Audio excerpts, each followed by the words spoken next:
نحمده ونصلي وسلم على رسوله الكريم اما بعد فاعوذ باللہ من الشیطان الرجیم بسم اللہ الرحمن الرحیم۔ رمضان المبارک کا پہلا عشرہ مکمل ہوا، دوسرا عشرہ جو مغفرت کا ہے، ہر مسلمان کے دل کی چاہت یہ ہے کہ وہ اس مبارک عشرے کے اندر اللہ سے مغفرت کو پالے، اور اللہ سے مغفرت پالینا کا جو طریقہ ہے،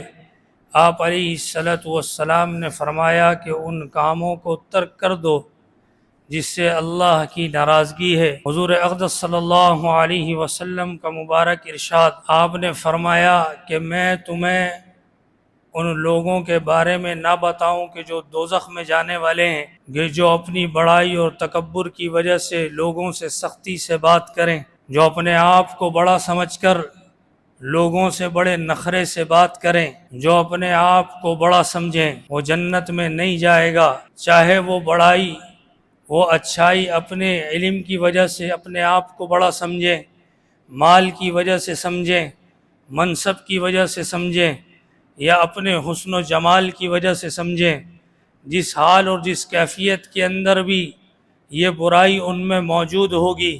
تو اللہ رب کائنات انہیں جنت نہیں دیں گے،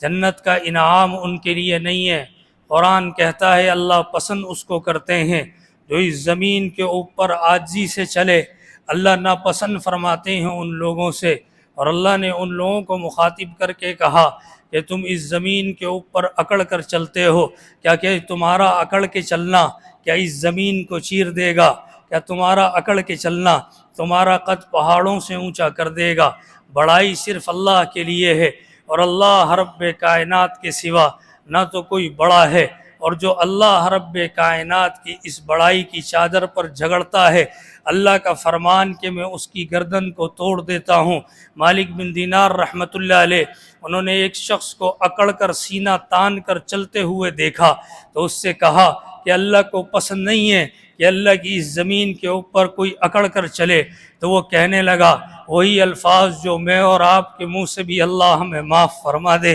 جو ہم نے سنا بھی ہوگا، اگر بولا تو اللہ ہمیں معاف فرمائے۔ کیا تو مجھے جانتا ہے؟ کیا تو مجھے جانتا ہے؟ اس شخص نے بھی یہی کہا، کیا تو مجھے جانتا ہے؟ تو حضرت فرمانے لگے ہاں میں تجھے جانتا ہوں، تیری ابتدا یہ ہے کہ تو ایک گندے پانی کے قطرے سے پیدا ہوا، اور تیری انتہا یہ ہے کہ تو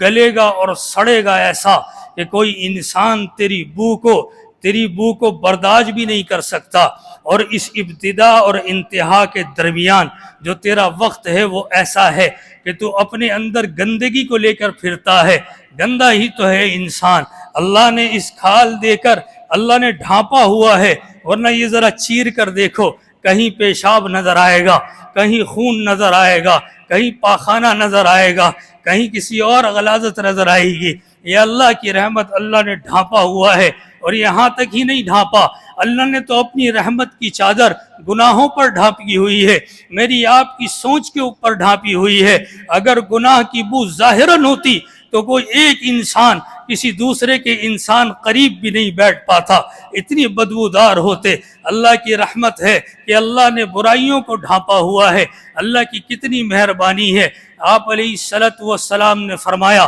ذرہ برابر بھی کسی انسان کے اندر تکبر ہو اللہ کو پسند نہیں ہے۔ ہم نے اپنے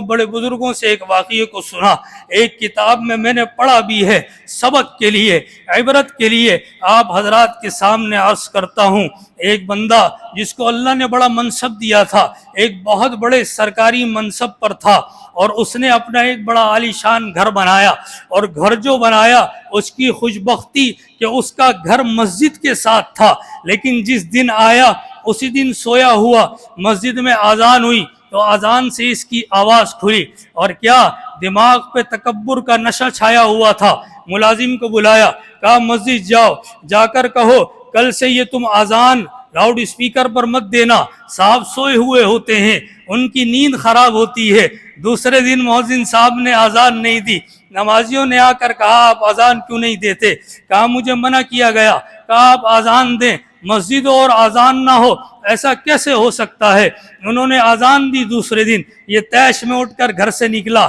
مسجد آیا اور اس اذان دینے والے کو، اللہ اکبر کہنے والے کو، جس کے بارے میں جناب محمد الرسول اللہ صلی اللہ علیہ وسلم نے فرمایا اللہ گردنوں کو بڑا کر دیں گے، یہ چمکیں گے، یہ ممبروں کے اوپر بیٹھے ہوں گے، ان کو تھپڑ مارا اور کہا آج کے بعد اذان نہیں دینا۔ پھر گھر میں گیا، آرام کی غرض سے لیٹ گیا، یہ اٹھا تو لیکن جن پیروں سے چل کر گیا تھا وہ پیر کام نہیں کر رہے تھے، جس ہاتھ سے مارا تھا وہ ہاتھ کام نہیں کر رہے تھے۔ اللہ نے صرف زبان کو چھوڑا، سارے کے سارے جسم کو نکارا کر دیا۔ کچھ دن لوگ ملنے آئے، جب ٹھیک نہ ہوا منصب بھی چلا گیا، سارے نوکر چاکر بھی چلے گئے۔ ایک وقت آیا کہ بیوی بھی چلی گئی، بچے بھی چھوڑ گئے۔ بھائی نے ترس کھایا کہ میں اسے اپنے گھر لے جاؤں، اپنی بیوی کو سمجھایا اور اس بھائی کو اپنے گھر لے گیا۔ زبان چل رہی ہے، اسی زبان پر تکبر کا نشہ بھی اترا نہیں ہے، اسی سے تنگ ہو کر بیوی گئی، اسی سے تنگ ہو کر اولاد چلی گئی۔ بھائی گھر لے کر آیا، اس کی بیوی خدمت کر رہی ہے، اس کی اولادیں خدمت کر رہی ہیں، لیکن اس کی افسری جاتی نہیں، اس کی زبان تو ویسے ہی چل رہی ہے جیسے چلتی تھی۔ ایک دفعہ ان بچوں کی ماں کو گالیاں دے رہا تھا، ان کی ماں کو جب اس نے گالیاں دی تو یہ بستر ایسے پکڑ کر چادر سمیٹ بچے اٹھا کر لے کر گئے، باہر روڈ پر رکھ دیا۔ یہ دھوپ میں پڑا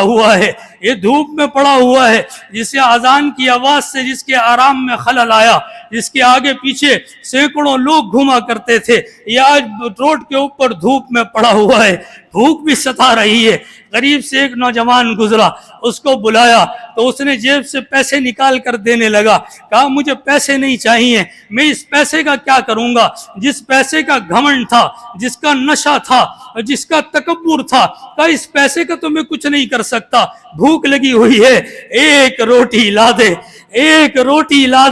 وہ روٹی لے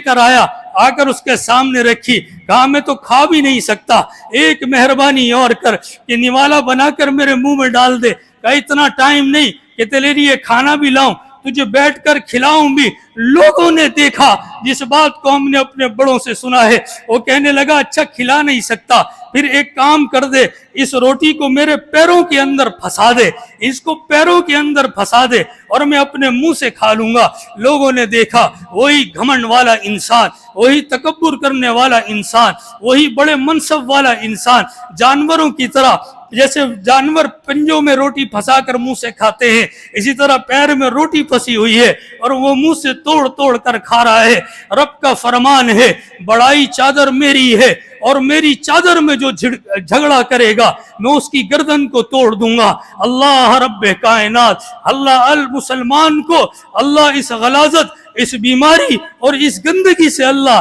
دور رکھے۔ وآخر دعوانا الحمدللہ رب العالمین۔